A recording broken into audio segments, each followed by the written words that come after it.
Scott Schowald from S&S Cycle, and I'm here to talk to Skeeter Todd a little bit about this new project he's doing.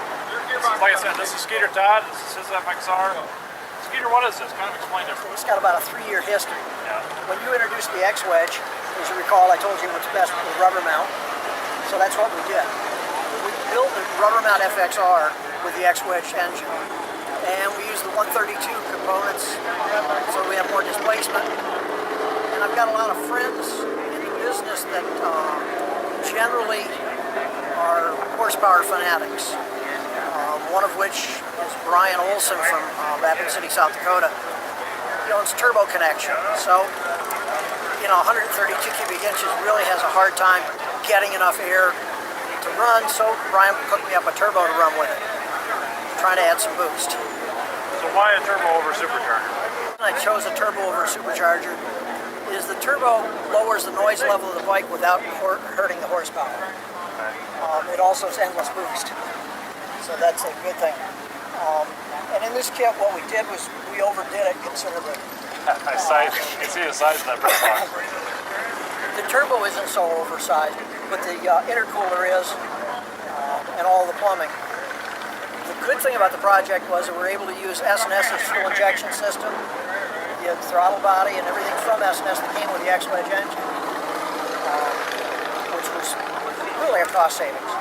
So you got pretty excited as soon as you seen the X-Wedge. I mean, what made you jump on this for this project over our other motors? So you've been running already. Well, my last turbo project was a 117 twin cam S&S motor. It made 193 horsepower to wheel net. The problem with that was the end of the game. At that point, we started having problems with head gaskets, oiling issues. We were overstressing the parts. The X-Wedge is a plain bottom bearing lower end. Yep. So it runs on an oil film, and it really doesn't have a horsepower limitation. It's a one-piece crank, so I'm not going to be knocking crank pins out of it. And the biggest thing for a boost fanatic, it has 5 cylinder bolts, 5 head bolts, and they're equally spaced. You don't have a long space, a short space, so you have variations. So the potential for head gasket failures has been dramatically reduced. Yeah, basically, I mean, you should be able to get well over 200 horsepower, and it's a stock motor. I mean, other than big bore piston. Taking what we know from boost and results, I should be able to have 220, 225 horsepower with a reasonable amount of boost on pump gas. Then there's always good gas and big boost. On paper, the potential is there for 300 plus horsepower. And as you said, I should be able to break the bottom end, so we'll be going there. I can't wait until you get some time to play on this thing on the dyno. I've got about 900 miles on it now, and it keeps getting better. I keep working on the fuel curves.